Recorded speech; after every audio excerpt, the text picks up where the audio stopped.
Welcome to By the Way with Beth and Stacey. I am Beth Cooper. I'm Stacey Earlywine, and I think it's going to be a hot day today. I think so too. I got my sun hat on. You do? You're ready for the sunshine. I'm ready. Yeah. Yeah.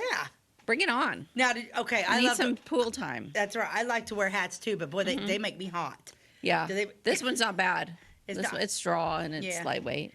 I found one. We were on my vacation. I found one. It had like little holes in it. I like to wear hats. I do too. What happened to the days? You remember when the days when ladies always wore hats to church? I know. What happened to that day? I don't know. I probably some lady was like, well, let's be more progressive. We don't need to. This is old fashioned. We don't need to do this. I think you and I should bring it back. Yeah. I'm gonna bring it back. I'm gonna wear hats. Bring it back. I'm gonna wear a hat Sunday. Okay. When it's gonna happen. My problem is I don't have a lot of hats that are what I consider sort of dressy. Like right now, my favorite hat is actually a sun visor that's hot pink and it says Holiday World on it. Yeah.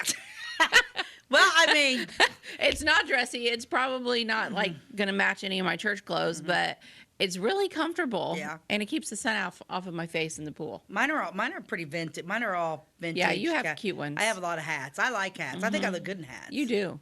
Thank you. You do, yeah. Hats are our friends, ladies. They are. I like. Yeah, I wear one. Yes. Well, I have to wear one ever since always wear one when I'm out in the pool or whatever because I had that squamous cell cancer thing. Yeah. I'll tell you what. Once they start cutting on your face, it's a game changer. Oh, right. Oh yeah, I used to be a tanning bed, get in the pool and not doing. I'm a sunblock girl, and me too. One thing comes up on your face, and you got a big old scar. Well, yeah. Well, I deal with like face redness. And the sun will make it worse. So it's like you look like you get a little bit of a sunburn, and then it just doesn't go away. Right. But if I keep the sun off of it, I don't have that. So but I do like the sunshine. Me too.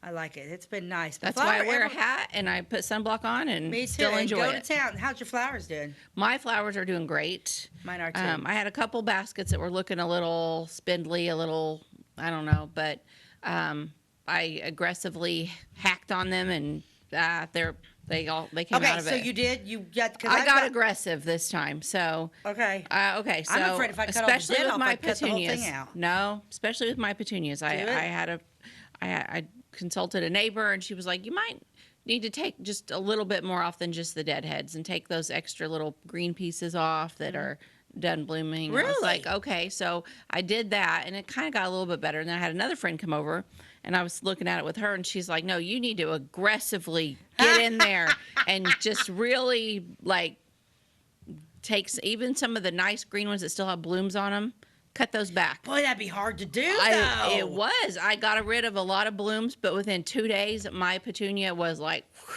See, because great big again. I've always been on the fence. Some people are like, "Oh, it's fall," because I let my stuff just die and I leave it dead all winter long till spring, and then when it starts getting green, I cut everything off. Once I cut I never really go back. I'll deadhead stuff, Yeah. But for the most part, I never go back because I'm always afraid. But you can do that anytime. Yes. I've got some hostas that are crispy. Oh, okay. Well, and I want to cut them. Yeah, I noticed that. I took care of Stacey's flowers while she was on her trip. So, Silas did it, but I helped because I did the deadheading. He did the watering, and I did the deadheading. And you did have some hostas that had some leaves that were dried up, but I don't have any shady spots in my yard, so I don't own any hostas, and I don't know how to care for them. So I left them alone. I've always just let them go, and then they just kind of. But I almost wonder if you could just rip that puppy off there.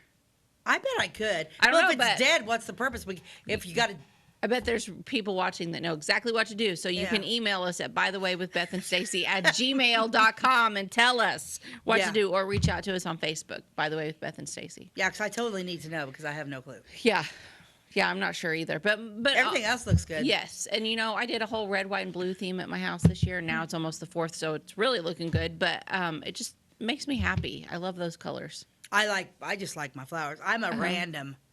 I'm random as the day is. I know, but it all goes. Your house is just colorful and pretty, and all of her flowers are beautiful. Yeah, I was looking at. I went to a friend's house not too long ago, and everything was just perfectly matched. Yeah, and she's like, "Oh, I need to come by. I haven't seen because we did some work on the backyard. Come and see it." And I'm like, "Well, we have 2 different types of taste, Yeah. Because she made sure neither of them is wrong. Neither of them's wrong. Yeah. Yeah. I like crazy. Yeah. I want to get some new. I need to because the chairs that I have out by the pool have been out there for a while. I need to get some new ones, but that stuff's so expensive. I'd love to have that colorful stuff that that you can get out the farmer's market, the plastic that's that color. That never fades and it doesn't rot. Gosh, yeah, darn. It's an investment for that, but I'm sure you're getting quality stuff. I know. If I ever come across a little extra money, I may have to pull the lever on that. If I just had 2 sets of that, but they also sit really low. They're hard to get out of. Yeah, that's the other thing. I said in one at the farmer's market was just like. Yeah, I actually prefer chairs that sit really high. Maybe it's because I'm tall, but almost like a bar stool type height. Yeah. I like that. Yeah, I don't like. Okay, I'm an in-betweener. Okay. I'm an in-betweener because I want a chair that I can get out of. Because if my rear end's back here, and my feet are up here, and they're not even touch, because like those, my feet won't even touch the ground. So in order to get out of that chair, I have to. Oh yeah. I looked real cute at the farmer's market. You should have been there. I wish somebody well, took it was a video. probably about as cute as I looked at Holiday World a few weeks ago. What? Getting out of the lazy river. You want to talk about grace and elegance? I am all of those things. Let me tell you funny. what. I was in one of those round circle floaty things. Oh, they're impossible. And did you at least get the one that's got the flat where your legs round, or did you do the No, I did the full circle one. Are you insane? Yes, I am. What in the world? Well, I've always done that. I've never had any problem, but you're not in your 30s anymore. I'm not in my 30s anymore, and we all know that I just don't have good balance. I never have. And so I was like, it was like hot, and I was like stuck to it. I couldn't get myself unstuck. I'm like splashing water on myself. I'm like, how do I get out of this? So I just like. I hate to break it to you, but your rear end's clogging up the hole. No water's getting anywhere, babe. Carissa had to steer me into the shallow water, and then I did a whoop. Did you just flip? I would have just said, flip me. But you know what? The wonderful thing about Holiday World is. I love Holiday World. Is that nobody cares. Nobody cares. Nobody cares. I wasn't the only one having issues. Not very many people there have perfect bodies. So I wasn't feeling too, body conscious, because everybody's got an imperfection. And, it's just like, here's my tail end up in the air, but nobody cares. They just kept walking. Nobody even slowed down and looked at me. Well, I love the lazy river. And a few years ago, Becky McNelly, we all went camping together, and she and I were in the lazy river. 2 hours. Oh my gosh. We never got out, but we had the nice where it's like round here, but then I've got out nicely, but we just kept floating and I'm like, well, the kids everybody's gone. She and I just. Yeah. And 2 hours in the lazy river. You want to talk about, we couldn't hardly walk. I bet. By the time we got there, but it was great. But Jack Stanels, they go camping with us too at Holiday World, which we're going in a couple weeks. I love Holiday World. I think Holiday World's the greatest place on earth, just saying. And so he's like, come on, Stacey. And this was probably 3 or 4 years ago. Come on, Stacey, let's ride that where you get all the family, like on the Watubi or whatever. Oh, yeah, I like that one. Yeah, but like the thing about that is when you get off the Watubi, like, like you're on the ground. You want to talk about grace and. Oh yeah, I've also had a graceful exit from that water ride as well. But when I ride that, like the last time I rode that, Jason was with me, and he has a really great way of like making me look more graceful than I am. How's that happen? Jim needs to get that he holds memo. my hands and he like pulls me out of it, and it makes it look like he's being a gentleman and I'm being a lady, and instead I'm like struggling and trying not to die, and he's just like, here. Not Jim. Not Jim. He's out and he's like going to the next adventure. I'm literally I have to get up on all fours, and then my knees are bad, so it's kind of like the downward dog. That's how I feel on the lazy river. Yes, it's hysterical. And then trying to get we might as well laugh at each other. Oh heck yeah, I don't care. There's nothing else to do about it. Oh, we went boating the other day with Mac and Paige, and to get in on the boat. They push it over here. Then, like you're like on the dock, and then you sit up there. Then you swing yourself around. And Paige had made the comment. She's like, because there's no graceful way of doing that either, right? And she's like, oh yeah, sometimes she's talking. She's gonna kill me. And sometimes says, "Oh, I don't want to give anybody a show." Of course, what my comment was. I said, "Well, I'll give you a show. It'll be the greatest show on earth." That's like Paige's favorite. I'm like, well, if I do, it'll be the greatest show on earth. So get your cameras out, boys. Oh gosh, I don't care. I don't care either. I would rather go to Holiday World and enjoy the river, even if I look like a fool getting out of it, than to have not done it. I'm totally going. I don't care. I'm doing everything. Yeah. Let's do us an ad real quick. I don't know which one he's going to pull up. What's he going to pull up? Oh, look at this ad. Okay, first of all, let me get on the right page here because I got to do. Okay, look at this. I found this ad. Okay, summer candy bar regatta. Ooh. What does that even mean? Isn't that a boat race? A regatta is a boat race. Is that what's happening? So they've got, a crowd watching. They've got the boat. They've got tandem skiers. Yes. That are actually candy bars. Exactly. With unlimited taste. You never had it so candy good. But what I loved about this, so down here below, see, it says Hollywood Brands, Inc., Hollywood Candy Division, Centralia, Illinois. Yeah. And then you got the little candy bars over there. Mm-hmm. So this one I can't even... the hot weather winner. Smooth sailing on the far end. Payday is in the middle. And then butternut. And those ladies are saying the hot weather winners. And then the guys the ones that are skiing is a candy bar called Polar, Milkshake, and Zero. Some of those are still around. And that candy bar factory in Centralia, I actually had relatives that worked there. Just Zero and Payday. What's the little flag on the back of the boat say? Hollywood. Okay. Is that the Hollywood Brands, Inc.? I think that was the name of the factory. I think that was the brand, Hollywood. Is it? Okay, because I wasn't for sure. I don't know. Don't quote me. There's probably people watching in Centralia right now that are screaming at the TV like, no. Yeah, I don't know. No. I just thought it was really neat. And I got that ad off of that Centennial book that we got before Centennial. That was on the very back page. They advertised for us. Well, good for them. Yeah, but I love the candy bar. I'm like, what the heck? But I've never heard of Polar, Milkshake, Butternut, or whatever that other one is. Smooth sailing. Yeah, I don't know. You can kind of imagine that some of these might have morphed into something else, like Milky. What's the one in the middle? Milky what? Milkshake. Might be Milky Way. Because it looks just like the writing of Milky Way. Yeah. It really does. Uh-huh. Yeah.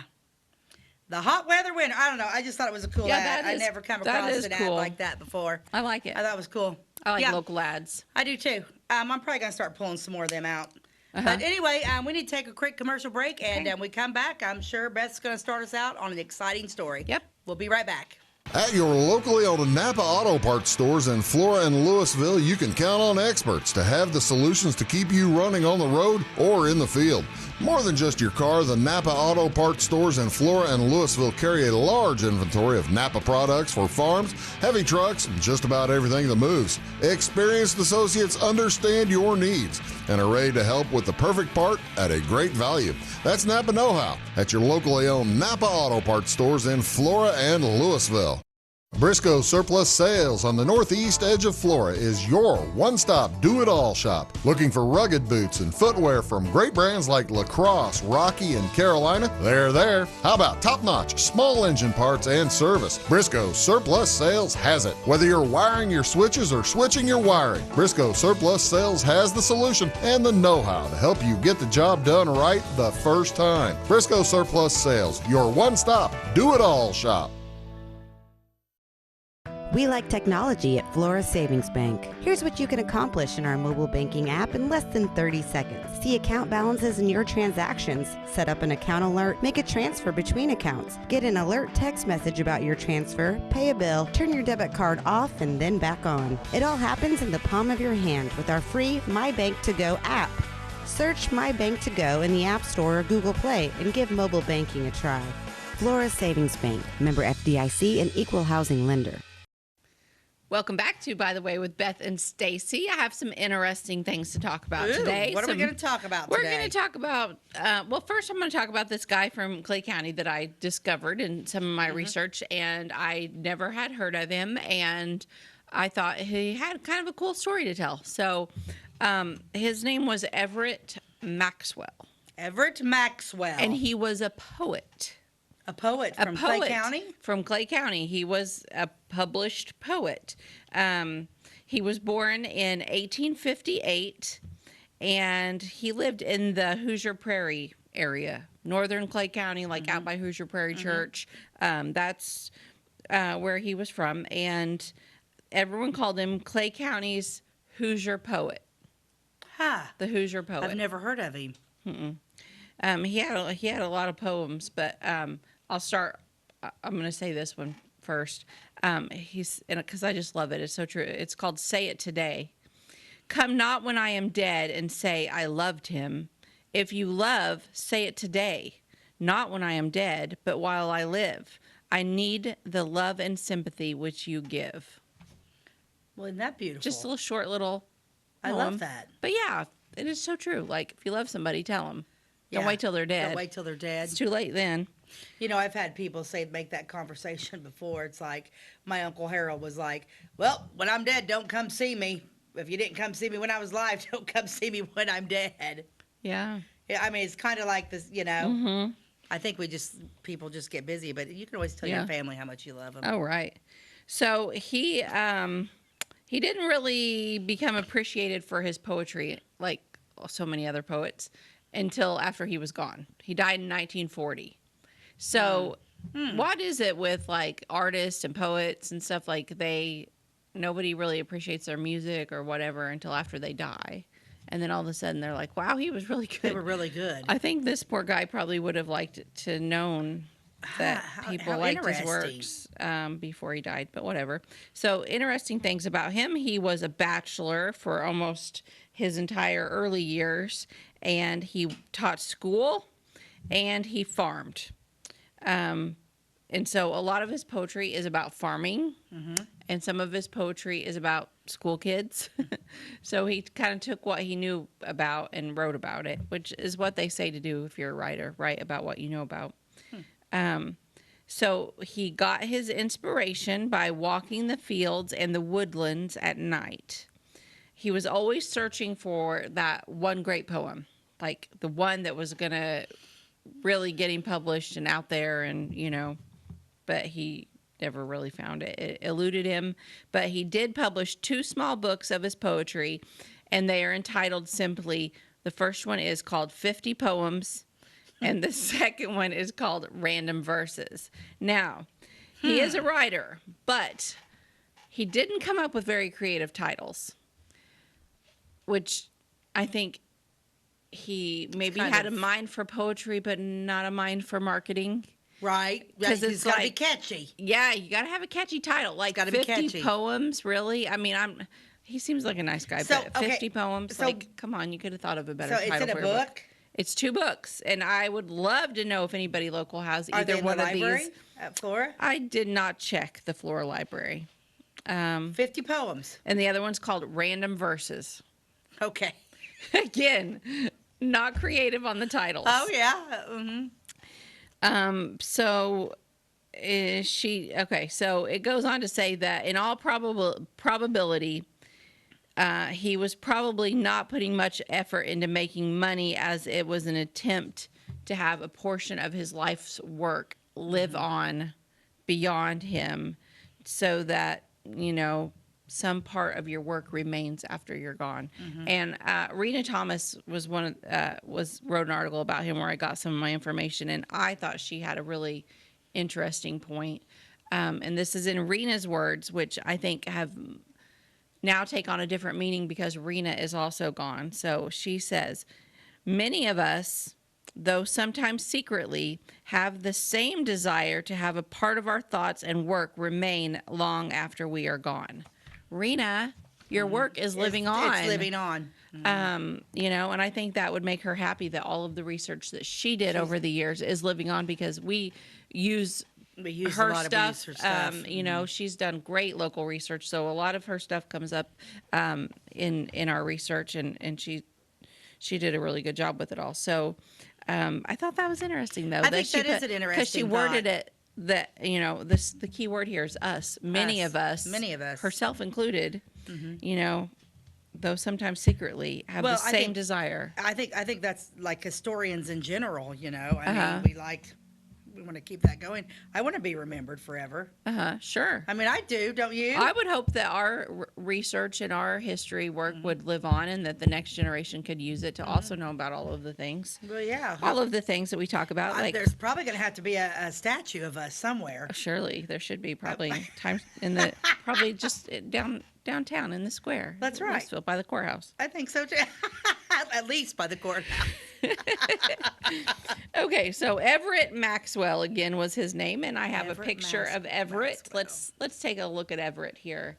Yeah, he's a nice guy. He's got his And suit and tie there. he said he was a school teacher He was a school teacher and a farmer. and a farmer. Okay. And yeah, he lived the Hoosier poet. So he wrote a lot about nature and local places, and also about the lives of his county neighbors. Ooh. Now I we hope get a little bit little juicy. I wonder. juicy. I hope they were being good. I mean, I hope he did. I haven't read his books, but I want to get never them. know. I'm going to write that down on my book so we can go see if we got that. Many of his poems give us insight into the social life of the people in his days. He describes mannerisms, the way that they dressed, and activities from their daily lives. Huh. So, I hope their activities were there's wholesome. still Maxwell's around. There are. So some people think all poetry has to rhyme. We know it doesn't, but some of his did rhyme. Some of his didn't rhyme. He did do some rhyming sometime when he was trying to be funny. But most of his poetry was had overtones of sadness and melancholy. Now, see, I always thought poetry, I don't know, I always thought it was deeper than rhyming. Yeah, some of the deeper stuff doesn't rhyme. Yeah, it wouldn't rhyme. I have some examples I'm going to read here in a minute. Okay, good. But anyway, this is interesting. He was a bachelor until the age of 63. Okay? I was just getting ready to ask you about his family life. All this time, he just, farmed, school teacher, did his poetry thing. I kind of wonder if he was a little bit of a loner, Introvert a little bit, yeah. And then when he was 63, he married somebody named Matilda Harmon Brooks. And Matilda Brooks. In his poetry, he calls her Mattel. Mattel. So if you read any of his poems and you see Mattel, that is Matilda. So then she died. Oh, and how old was she? I'm not sure. I didn't look that say? up. And so he grieved, but then several years later, he married again to Etta Carter. Etta Carter. How crazy is that? Mm-hmm. So he died at the age of 81 in 1940. But I'm going to read a couple of. This is. Do we have time? You got time. Okay. Yeah, go ahead. This is. This is like a more sad, melancholy one that I picture him just sitting out in the grass and reflecting on his life. Okay. It's called On the Old Farm. Today, as I roamed o'er the dear old farm, thinking of bygone years, my heart filled up with its ambient charm, and my eyes filled up with tears. I thought of the days when a barefoot lad, I followed the plow and the steers. But I was not sad, I must have been glad, though my eyes filled up with tears.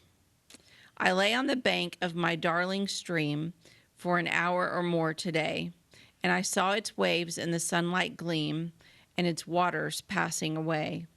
Awake or asleep, I talked with the trees. I tasted the new mown hay. I drank the soul of a fragrant breeze that wandered along that way, and I heard the hum of the sleepy bees that loaded and flew away. He wrote that in 1904. Oh my gosh, that's beautiful. Yeah, it was very pretty. We're 1904. So, wow. Just picture him laying somewhere in the woods along the stream, just daydreaming. He seemed like he was kind of in his own little world a little bit, maybe. Yeah. Maybe that's why he didn't get married till he was 63. Yeah. He was finally wait a minute. Get married, he wasn't meeting a woman. He's out in the woods writing poems. How interesting is that? Yeah. So I'm assuming, is there no children? None were mentioned. None were mentioned. Mm-hmm. So he also liked to write about the school kids that he met. Oh, funny. So this one is another one. It's called Uncle Ben and Jake on Geography. Okay. Uncle Ben, my little boy Joe been going to school. When all last week, guess the teacher's a fool. For he told Joe that the world turns over each day on her axle or something, and said 'twas just that way. And I'm reading this as he has it written, and his grammar is not correct on purpose. I don't actually talk like this. And always has been. Now I don't believe it. Do you? Yes, Jake, course I believe it. Course I do. Didn't believe it at first, but it sure is true. One night when old woman and me went to bed, you sleep behind, I'll sleep before, old woman said. Long about midnight, heard a loud cracking roar. Guess she turned on her axle. Didn't hear it no more. What's happening? You're going to explain this one to me when we get done. And went back to sleep, slept through the night, just slept like a log until broad daylight. When we waked up, old woman a hind and I was a four. Guess the world didn't turn over if the world didn't turn over, like to know how. We changed our places, I said just now. It's a mighty hard problem for me to see through. Yet, if the world turns over, wouldn't we turn too? How the world can do it, I've wondered a heap. Just turn on our axle while we air sleep.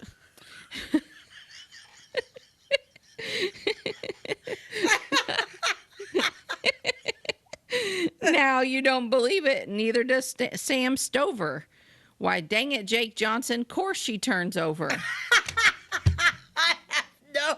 I have no idea what you just said. Well, I don't even know what just happened. That is his attempt at humor. And it's good because it made me laugh. I hope it made you laugh. It made me laugh. It's I have no basically clue about what just happened. Some guy talking to a little boy about the world turning over. His teacher told him the world turns over every night, and he didn't believe it. But I guess this man went to bed with the old woman, and they turned over in the night and proved it. The world turns over because they woke up and she was on the other side. Okay, well, the world turned over, and we're going to turn it over to a commercial break. All right, we'll be right back. If you're looking for a loan for your brand new home, call Clay County State Bank. If you want to transfer money so your future will look sunny, call Clay County State Bank. We got checking and savings and bill pay too. An online bank, you just ask our crew. For all your banking needs, we think you will agree. Clay County State Bank is the place you need to be. Clay County State Bank. At Clay City Banking Company, we're all on the same team, regardless of zip code. At home, work, school, or across the country, you can be part of our team with our cutting-edge mobile banking products. From your hand, you can check balances, transfer money, make deposits, and pay bills. Looking for a loan? We've got you covered with our mortgage, agriculture, commercial, and consumer loans. Join our team today. Clay City, Flora, Louisville, and Fairfield Banking Companies. We're the hometown banks, member FDIC, and equal housing lender. Tomorrow. Some fear the uncertainty it brings. Some trust the promise it holds. At Grinnell Mutual, we are always looking forward to tomorrow, growing and innovating. So even if the plans you have for the future aren't the same as the plans that the future holds for you, you can be ready. Because we'll be ready, like we have been for over 100 years. Trust in that. Trust in tomorrow. Talk to your mutual agent today. Your local agent is on the square. Louisville, Clay County Farmers Mutual Insurance. Welcome back to, by the way, with Beth and Stacey. We're talking about Everett Maxwell, otherwise known as the Hoosier poet. And we just kind of giggled our way through one of his poems, which was different and funny. Anyway, Mr. Maxwell, he died in 1940. He was 81 years old. He died at the Effingham Hospital.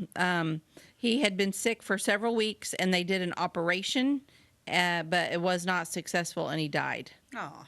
Yep. It does say in his information that he was a English teacher, and he was a top authority on grammar. He just didn't use it in that last I was going to poem. say, he didn't use it in that last poem. He was just trying to be funny, I think. He was Right. trying to write how people talked. Talk, yeah. After he retired, he built a house near the Hoosier Church, which he named, and I love it when people name their houses. Does your house have a name? No, but I'm going to name it now. You should. Callie lives out in Phoenix, and like she lives in a historical area, and tons of the homes have names. She named her house, and then you get on Etsy and you order these plaques, and then you attach them to your house, and it has your house's name on it. Really? I can't remember what she named hers, but it's super cute. Something cottage, I think. I'm going to name mine. Yeah, well, he named his, and he named it Hillside Rest. It sounds like a nursing home. That does sound like a nursing home. But back then they didn't maybe have nursing homes. But right. What was the nursing home in the Golden Girls? They were always threatening to send Shady Pines. Shady Pines. Yeah, I was thinking it was Hillside something. Okay, Hillside Rest. He wrote he didn't just write poetry, he also wrote prose, so he wrote stories that were not poems. He was published in newspapers and magazines. He was highly respected. He was liked to do things for his community. He was born on what is now the George Cammon Farm. I think that Cammon Farm is still in the family. So if you know where the George Cammon Farm is, that is where Mr. Maxwell was born. He had 2 sisters, some nephews. Yeah, they buried him at Hoosier Prairie. It has a really pretty stone out there. So yeah, interesting guy. And good old Maxwell. Yeah, Everett Maxwell. So I mean, you walk through a cemetery and you just never know. Like, who's going to have a story? Walking. They all have a story, really, when you really start to think about it. There's nothing better than cemetery. I know. Which we get when it cools off. Yeah, because when it cools we've off, been saying this for a while. Because then we were saying when it warms up. Because all winter we were like, well, when it warms up, we're going to go to the cemeteries. Then it did nothing but rain. Yeah. And rain and rain and rain. Yeah. And then now suddenly, like, we're in a drought. Now, and it's hot. And it's like hotter than Hades. I mean, we're not. Cemeteries normally aren't real shady. No. Will melt. Yeah, so I vote we continue to wait for that perfect Well, once day. the cemetery starts, we'll be piddling out there, but it's still hot. September's still hot, but anyway. September. Yeah. The last few years, I believe September has been hotter than August. I agree. Absolutely agree. They have flip-flopped. People think fall starts in September, and you're wrong. It does not. Hotter in September than it is in August. I think so, too. Okay, I'm going to switch gears. Okay, let's switch gears. I'm going to talk about the Webbers. They started the Weber Sanatorium in Olney. And I think we might have mentioned them on another episode, but we didn't really dig in too deep on them. So family fascinates me because, like, they didn't have, like, one doctor in the family. They didn't have 2 doctors in the family. They didn't have 3 doctors. They had, like, a million, okay? Pretty much they all were doctors. Yes. It was like... Yeah. And Webbers were good. They were good people. Did they have a choice? I hope so. I mean, but they all just... Yeah, they were grew good up to be doctors. They were good people. Okay, so I'm going to start this story. There were 6 brothers and sisters, and Benedict Weber and his family, that was the mom and dad. They first settled near Ingraham. That's in Clay County in 1854. Ooh, So the year that Flora started, okay? They came to America with a shipload of German immigrants. Oh, okay. Eventually, there was 11 children in the family, but we're mainly going to talk about the first 6.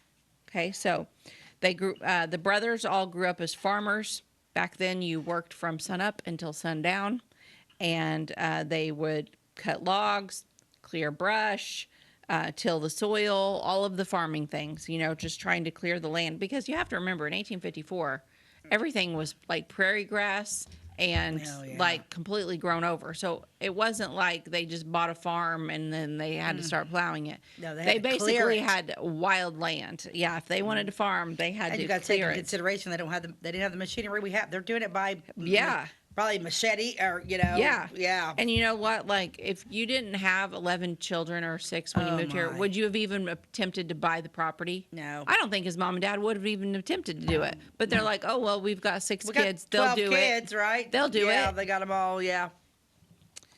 So the oldest of the children was a girl, but she married and moved away. So then that left George. Okay, George, the oldest of the boys, and him and his brothers, did all the chores, helped with the housework even, and take care of the younger ones because their mother was ill. This is important to the story. She was in ill health most of the time. So she's had all these children. 12. Yeah, and she doesn't feel good. I wouldn't. And she lives in the middle of nowhere with no neighbors, and her boys and her husband are outside from dawn till dusk, and she's sick. I feel really bad for her. I feel bad for her. I think that would be miserable. Okay, so one day she got sick again, and she asked George to go get a neighbor, Mrs. Volk, at her farm, the next farm over, which was probably 5 miles away at least, I bet, at the time. I don't know how many people were in Ingraham, but... and tell Mrs. Volk that she should come over. And then she also sent him to summon his father, who was working on a barn. And when George returned, a new baby had been born.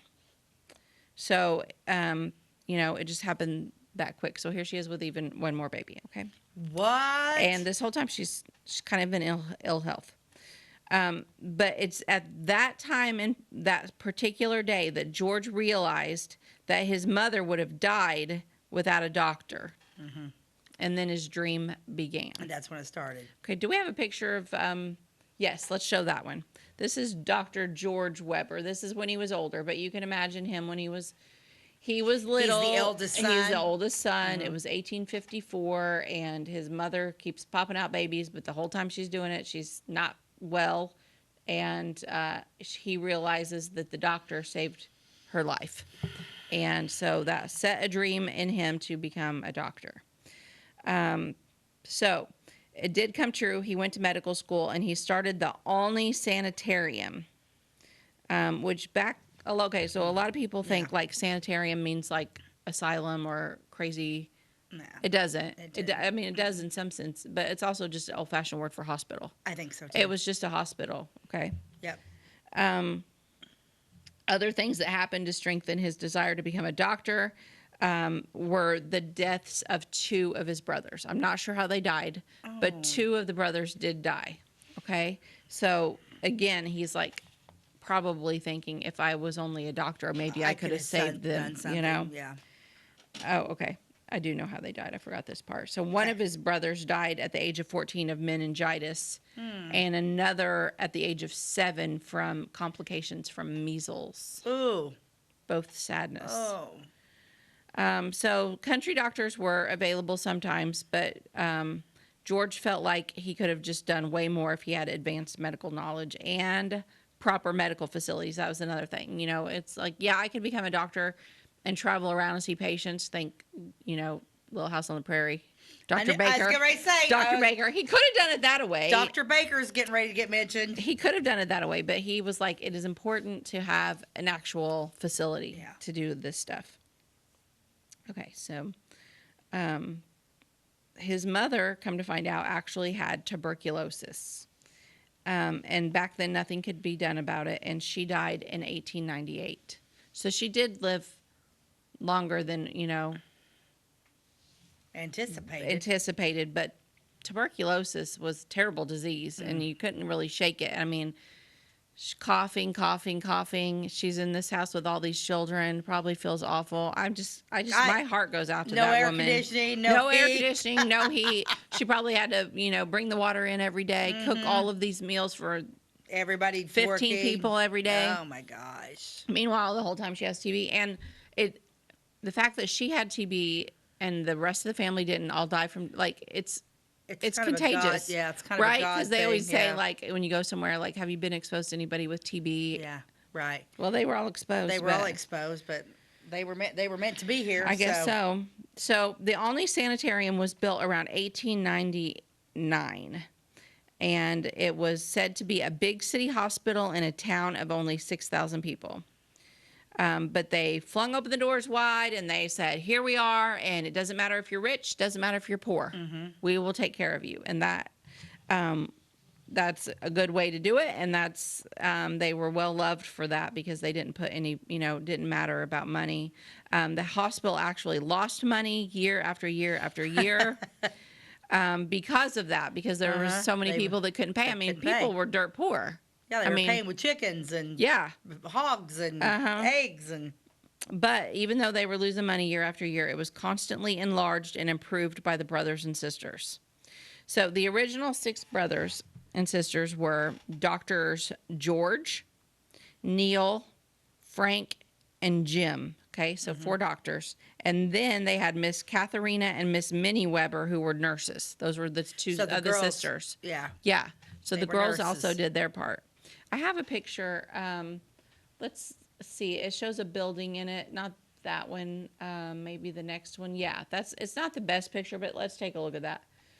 This is the sanitarium. That was in Olney? Yeah.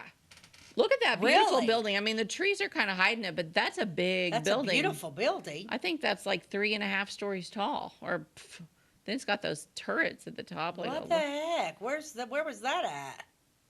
I don't know where it was. Maybe where their hospital is now. Well, where the clinic's at? Where could be. Clinic's Weber at? Clinic could be where that is. But isn't that beautiful? This is from a newspaper. I found it in a newspaper from 2001. Well, yeah, because if you think about the Weber Clinic, it's out there. I mean, it's not in town. It's on the outskirts of town. Who's in the picture down there? So Is let's that one go of the back brothers? to that other picture, Ty. There they are, this is the original 4 brothers.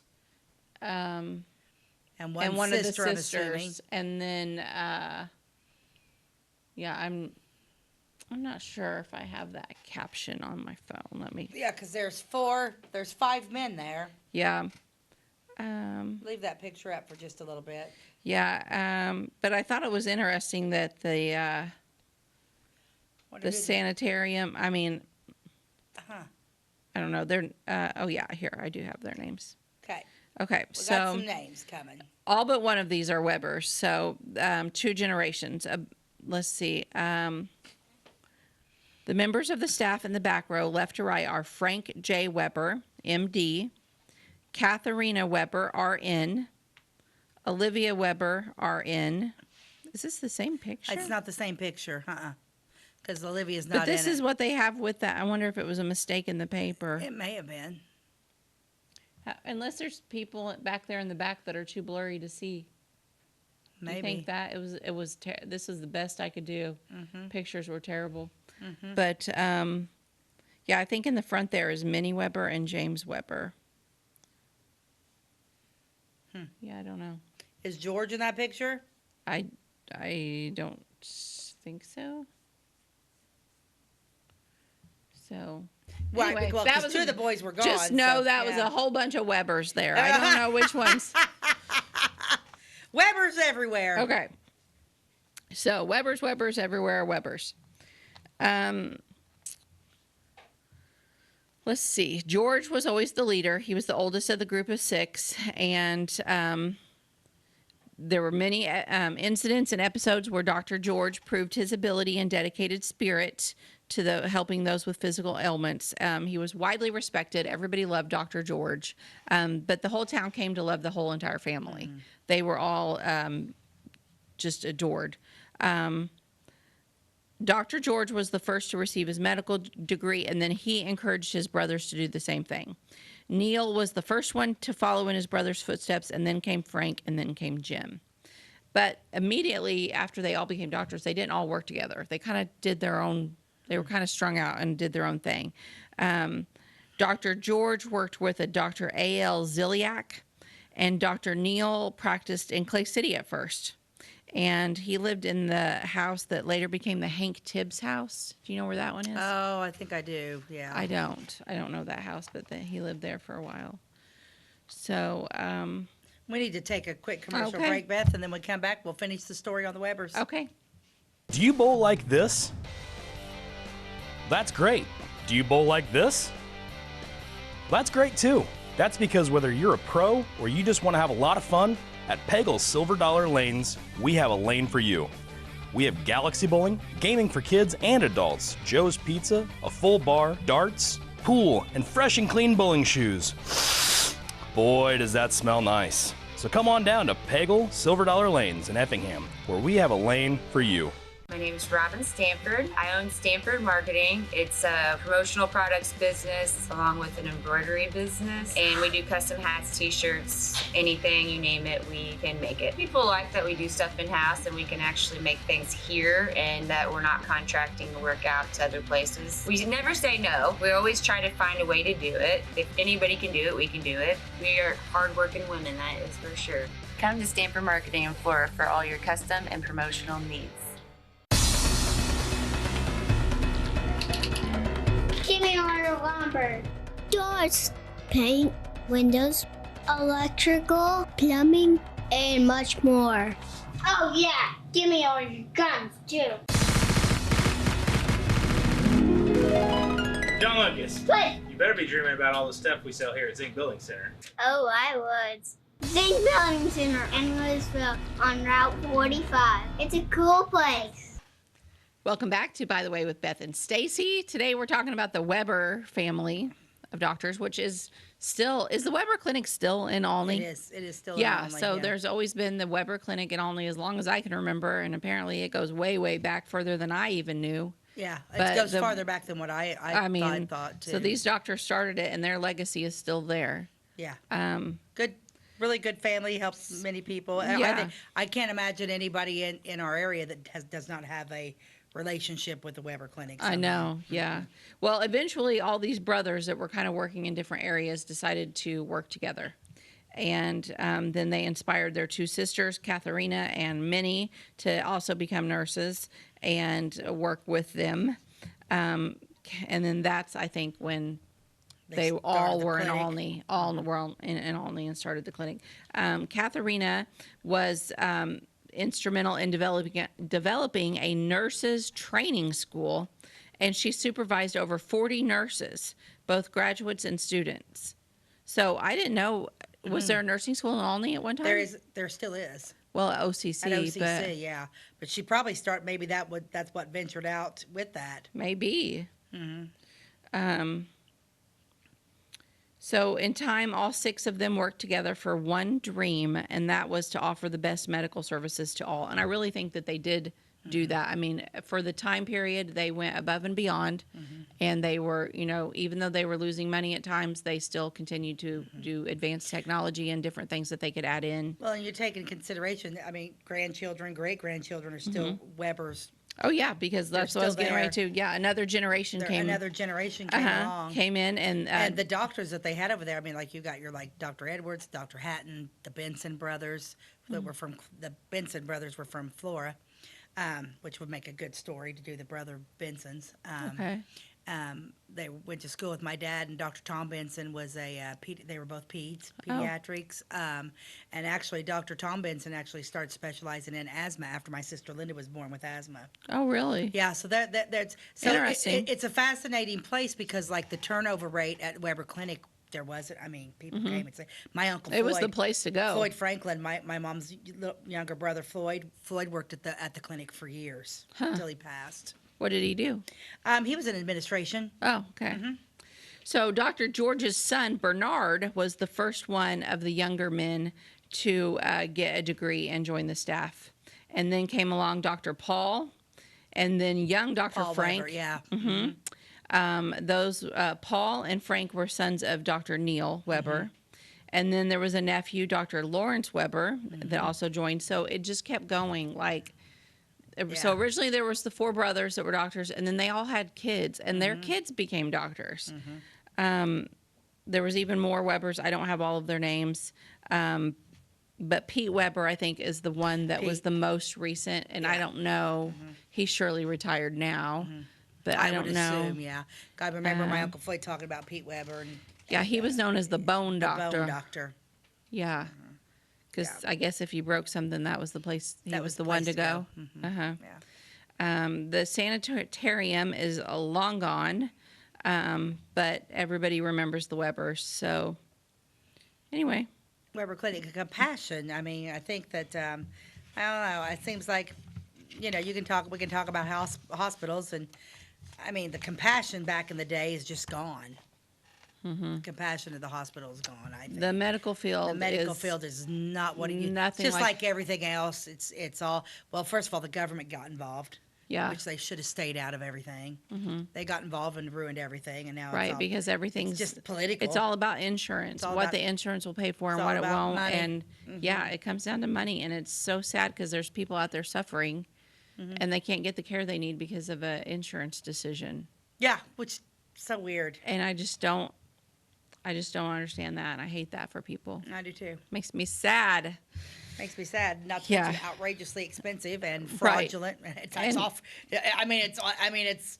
You hate to say it, but it's all fraudulent. I mean, because it's like, oh, you've got Medicare, so you're going to pay this, and you're gonna. Oh, you don't have insurance, so you're going to pay this, and oh, you're on Medicaid, so you're going to pay this. Yeah, it's just all. I can remember going to the Weber Clinic when I was really little, and it was a big square building, and you walked in, and maybe was there a fountain in the middle of it? That's kind of what I remember. I was so little, but it's like I remember there was like a fountain or something. Yeah. It seemed super fancy at the time. Like it was. Super fancy. I wonder if it's been, I haven't been since I have my kids and all, since I stopped seeing Dr. Hatton retired, the gentleman, you know.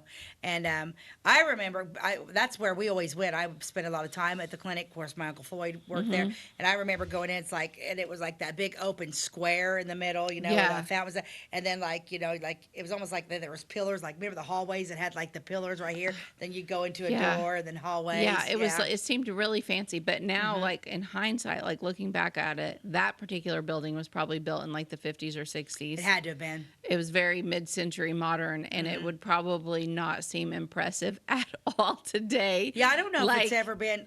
I mean, the whole time. I mean, Connor was born when 94, 95, something like. You know, Connor's born in 94, so I continued seeing Dr. Hatton till probably 2000, and nothing had changed. Right. Nothing had changed then. Yeah. But they seem like the type of family that would not frivolously waste money on a building. Right. They, you know, I don't know. I could be wrong. And I'm assuming since it's still Weber Clinic, they still have all the control over it. Yeah, I don't know. That would be interesting because so many clinics are bought out. And they're basically, it's like almost a monopoly because like so many of them have the same names now.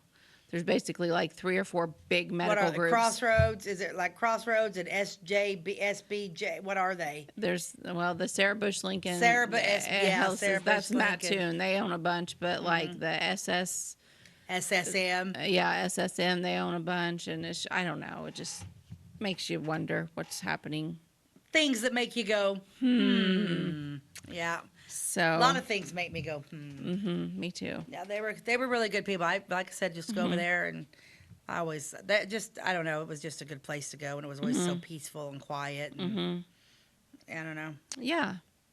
Maybe that's the whole purpose of that, like big square room in the beginning, so it wouldn't, you know, because you really couldn't hear anything that was going on. Well, right. That was probably a good design plan. Like you didn't know what was happening at the next little part of the office. Like it was quiet and it was relaxing, and it was probably like some kind of mind trick to make you feel like you weren't at the doctor. Yeah, and we took Mac and Connor both went over there because Dr. Tom Benson, there was Tom Benson and Dave Benson. They were both raised in Flora, and they were both pediatricians. And Dr. Tom took care of Mac and Connor up until he retired.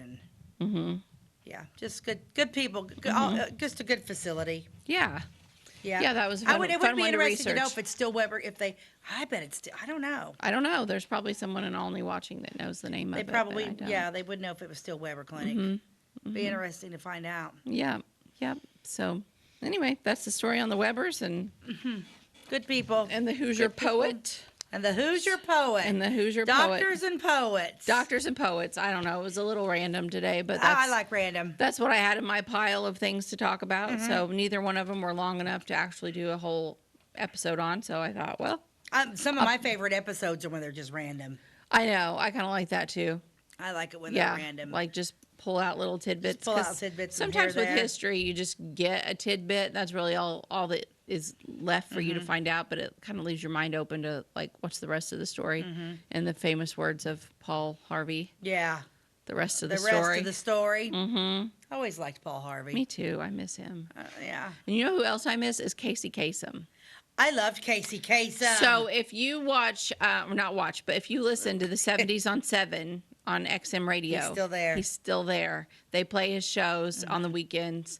And I tell you what, if you want a blast from the past, you need to listen to a Casey Kasem show. Was there controversy over Casey Kasem's death? Yes, his family all went crazy and we're all fighting over his estate, money, whatever. Yeah. I don't remember. There was a wife maybe that wanted it all, but the kids were like, "No, you're not our mother. We get it. We're the kids." And there was lawsuits. I don't remember the whole story. Yeah, it's kind of cut. Yeah, because I mean, in Illinois, if you can be married for 30 seconds and your spouse dropped dead, and unless you have it in your will that your stuff goes to your kids, it goes to your spouse.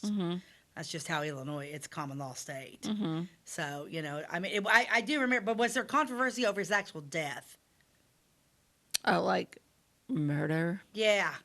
I don't remember. I remember. Not that I remember. I thought he thinking died. Richard Simmons, because Richard Simmons is he's still alive. He's still alive, but he's disappeared. Yeah.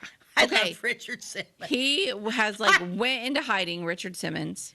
Yeah. But let me finish on Casey Kasem. Okay. I think he died of Alzheimer's or something like that. Okay. But back to Richard Simmons.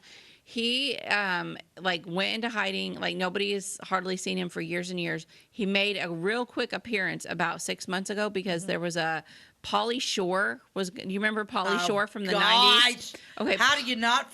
Yeah. Pauly Shore got a start on MTV in the 80s. But he was in several movies. Pauly Shore. Well, that's because you're older than me. But my generation loved Pauly Shore. Okay. He was so weird. I loved him in Encino Man. I could watch that movie over and over. Oh my gosh.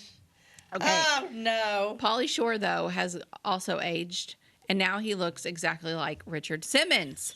Okay, so he was. Yes, and he's kind of like Richard Simmons in the way that he's real let's exercise and let's do some yoga and let's meditate and be all chill.